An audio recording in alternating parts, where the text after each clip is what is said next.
Hey everyone, as always, welcome back to Blue Ridge Silverhound. Glad you could join me this fine evening. First day of football, but we're not talking about that. So this seems to be a very familiar sight with a lot of you. For those of you that have probably, have looked at purchasing nice, different special strike coinage for a low cost. You can't beat proof sets, especially from the late 50s and into the 60s, 70s, 80s, and so on. I could go on all day. They are affordable, and they're a lot of fun to look through. They're a lot of fun to cherry pick for certain varieties, U.S. Mint errors. I had just talked about a 1971 No S Jefferson nickel that sells for a lot of money because it's a U.S. Mint error. So there are the rare instances where some of these sets do hold treasures like that 71 No S. But as in terms of full set value, again, 50s, 60s, 70s, you get outside of the silver standard era, so anything beyond 64 is extremely affordable. I used to remember picking up the, bundles and bundles of 65, 66, 67, special mint sets, regular proof sets, yada yada, for next to nothing. Pennies on the dollar. Of course, it's a little bit different age because, we've had this ramp up in silver as recently as 9-10 years ago, and now it's come back down to earth, which makes these affordable again, guys. So you have to know there is a distinctive cutoff from affordable to where it gets pricey again. We're going to talk about that, all right? And we're also going to talk about the difference in what the proof sets look like before a certain date. So as you can see, this 1956 proof set, which includes an obsolete designed Franklin half dollar, is extremely attractive, minus the milk spots. But this was a standard. You would get one of these proof sets housed between two pieces of cardstock with a small little quality assurance certificate sealed in this unsightly manila brown envelope that you saw here. And this is typically how it was sent to the customers. Okay, there was no extra added protection, no crystal plastic case, nothing like that. And that was the case for the longest time. Now take a look at this 1951 proof set. See anything different? Yeah.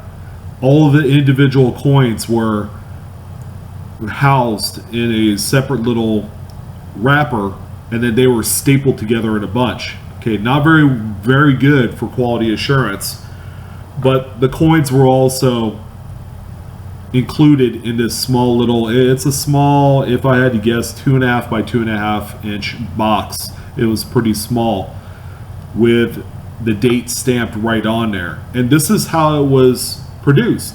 Now there was a time, I believe it was 54, 55, where they made also the sets in the Pleo film, like I had shown you for the 56. So 54 and 55, you can either get them in the box or as a flat pack set.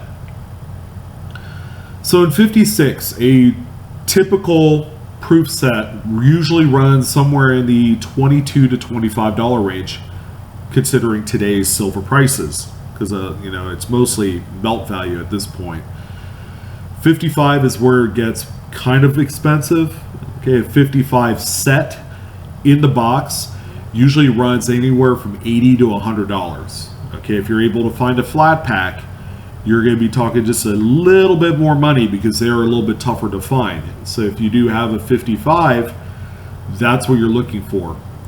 So if someone offers to buy a 55 from you for $30, no, that's not the right type of money for that set. They made considerably less amount of those. And the further back you go, all the way back to 1942, they made less and less and less of them. Okay, you go back into the 40s, they made 1,000 sets. There's really not a whole lot to go around. 1954, it gets even more pricey. Okay, the sets can be worth up to $200. 53, 52, you know, $300, $400, $500. You get the big picture. So if you were handed a bunch of these from family members, or as kind of something that was passed down to you from a loved one, or an inheritance or estate type acquisition, please keep in mind the price differential jumps way up from 56 to 55. And you know, if you were to sell these to a dealer or private party, please know that you have to adjust your price, you know, accordingly, so that way you don't feel like you're getting lowballed on these, because yeah, beyond 56 it gets really pricey, and you guys have to know that. So it's just a, you know, kind of a little video outlining the break point as far as the date of these things. You get into the 70s, 80s. Those things are a dime a dozen. Full sets usually sell in the $4 to $6 range, sometimes a little bit less. If you were selling a group of them in bulk, you're going to get a lot less money for them because they're just not attractive of a buy, except maybe for the most earnest of cherry pickers looking for a rare variety. So if you guys enjoyed the video, you find that the information is useful, please hit the like button. As always, I appreciate your guys' time. If you haven't subscribed to Blue Ridge Silverhound, I talk about all of the greatest elementary coin collecting tips, tricks, and everything in between. And yeah, you'll receive the newest content as they're made available, such as this one on proof sets.